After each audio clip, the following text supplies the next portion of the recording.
Hello, my name is Dante Renee, and welcome to the 10 Room Bizarro YouTube page where I talk about films that I believe need to be talked about more.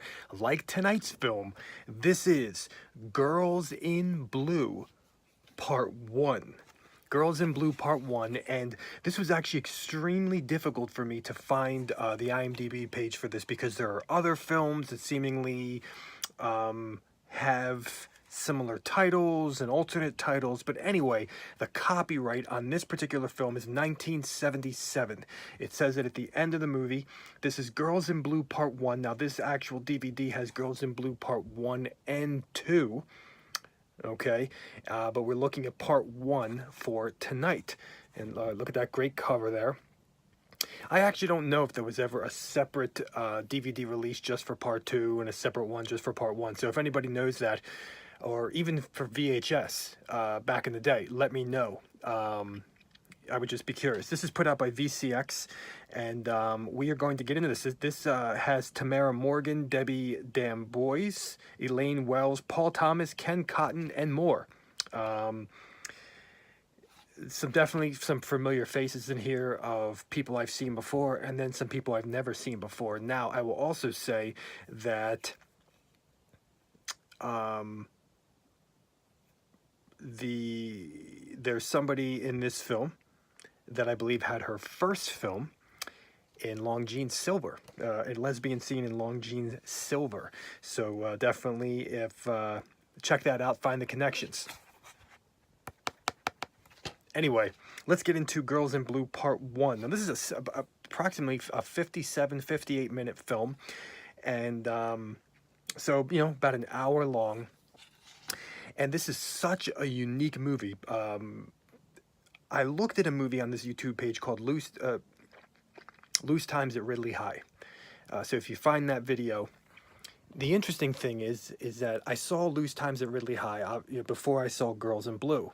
And Part 1. So Loose Times at Ridley High came after this movie, and I believe there are, now that I've seen this, there are clips of this movie in Loose Times at Ridley High, which is very interesting. And definitely some strong connections and inspiration between these two films, or this film on Loose Times at Ridley High, which could have an alternate title as well.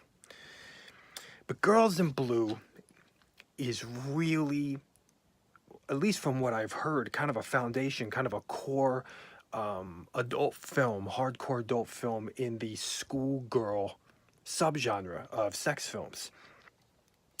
And man, this is a film that is its own world. It's a 57-minute, it feels like a dream. It sounds like a dream. It sounds like fantasy. It looks like fantasy. There's very minimal dialogue in this film. But the dialogue that is in the film is otherworldly. It's like existing in another dimension of sorts. In some ways, the film feels sci-fi. It feels, and it is at times, surreal and very much a dream state. We are basically connecting with a small group of girls at a seemingly all-girls school, and their fantasies, their fantasy world, their fantasy mind for their male teachers,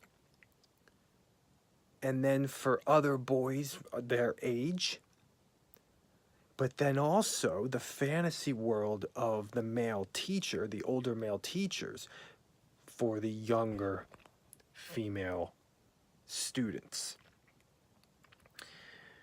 But this is where things get really, really interesting here, because the artistic liberty and the surreal qualities and, holy crap, the special effects, yes, the special effects that are utilized in this film, that I also saw some pieces of, and Loose Times at Ridley High as well, but the special effects that are utilized in this film for 1977 in a sex film is pretty outrageous and very, very creative. That's another thing I can say about this film. Extremely unique and creative as a sex film.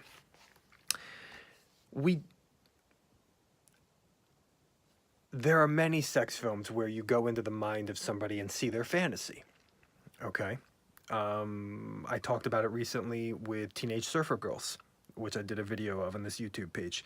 But the way the fantasies play out in this film makes it, they're completely unique qualities. You know, we have scenes in this film that operate in an all-white background. And then we have scenes in this film that operate in an all-black background, as if the characters in this film are engulfed in the middle of nothing, in the middle of nothingness, in another world, another dimension, as I mentioned before. There was a film with Scarlett Johansson, a more modern film called Under the Skin. And in that particular film, we have that type of essence. And I see that essence in here, in this low-budget sex film. I see that essence here as well. We have effects, lots of slow motion being utilized, very close shots that are they acting as perspective, as the mind's eye, as the zoom lens of our mind that our eyeballs can't do, as Stephen Thrower says about Jess Franco's films.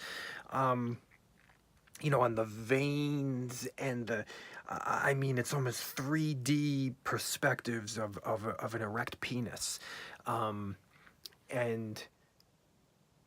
close shots of girls' buttholes and intercourse and lots of blowjobs in the movie as well. And we have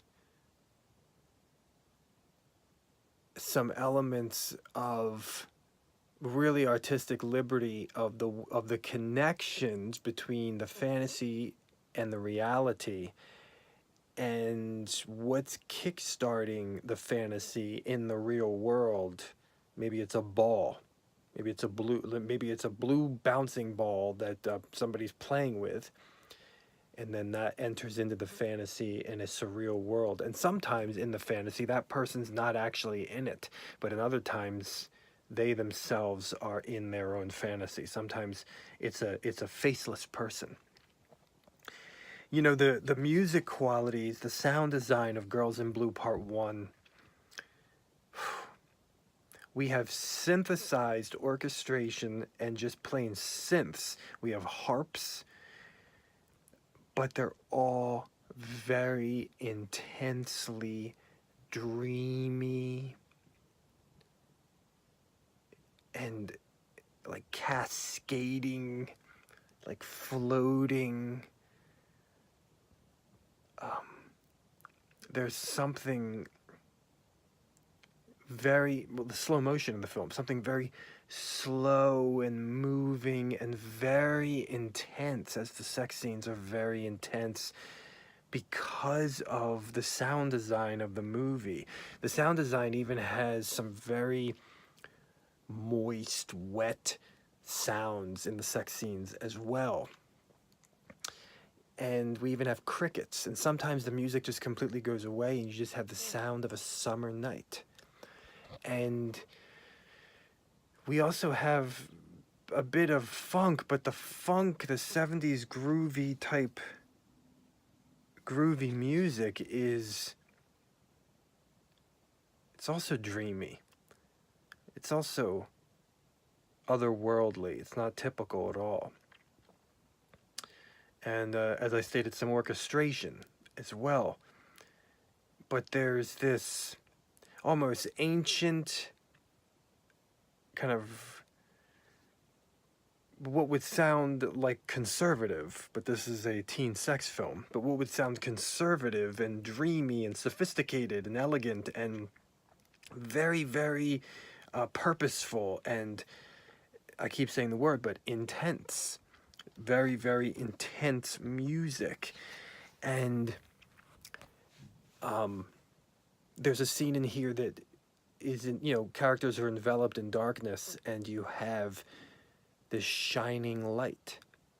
This shining light that is kind of forming on the head of a penis or on a mouth, or it's a wet movie as well too, and as I stated, you hear that, and there's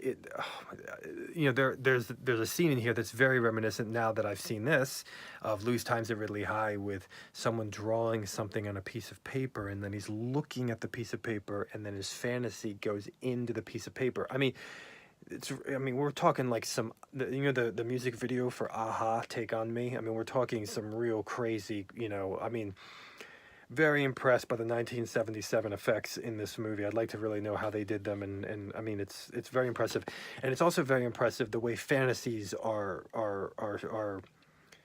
kind of connected to our realities, and how fantasies form, how sexual fantasies form, by gazing, by staring voyeuristically, and the way that's done in this movie. And then we also have a bit of kind of a bit of a teen sex comedy game that happens at the end of the movie as well, that you would see in a teen sex comedy, and the way that it's utilized in this particular film too. I also have to say that for the very minimal dialogue in the movie, the dialogue is also very dreamy, very surreal, but it's also very, if you love kind of very filthy, explicit, dirty talk, and it's almost, they're really, then you're gonna love this. It's also really interesting that for some of the fantasy sequences, we are taking the perspective of the person having the fantasy, where the person that is the object of fantasy is talking to us as the viewer, but we are playing the role of the person having the fantasy. And so that could be a very sexual experience for the viewer in this film, where you are being spoken to, in very dirty ways. And so this is definitely a core schoolgirl sex film movie. Girls in Blue Part 1.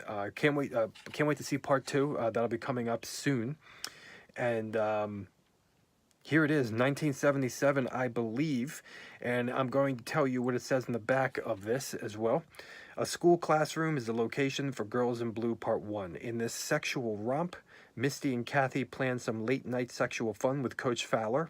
The next morning, Coach Fowler is left totally perplexed as to the night before. Did it really happen, and with whom? And that's just a piece of this 57-minute film. And I will tell you that the film also has long and explicit sex scenes in the movie, and in a very dream-like world where people are not unpacked, where people came from, who they are. They're just floating in this world called Girls in Blue Part 1. Here it is. Part 1 only, though. Part 1. Thank you so much for watching the 10 Room Bizarro YouTube page, where I talk about films that I believe need to be talked about more, like Girls in Blue Part 1. And yes, I love the redheaded girl, and I forget what her name is. Maybe it's Tamara Morgan? I don't remember. Please feel free to check out my other videos in this YouTube page, as well as my own personally made films. You can follow me at vimeo.com/poopy diarrhea, Poopy diarrhea. Thank you so much, and good night.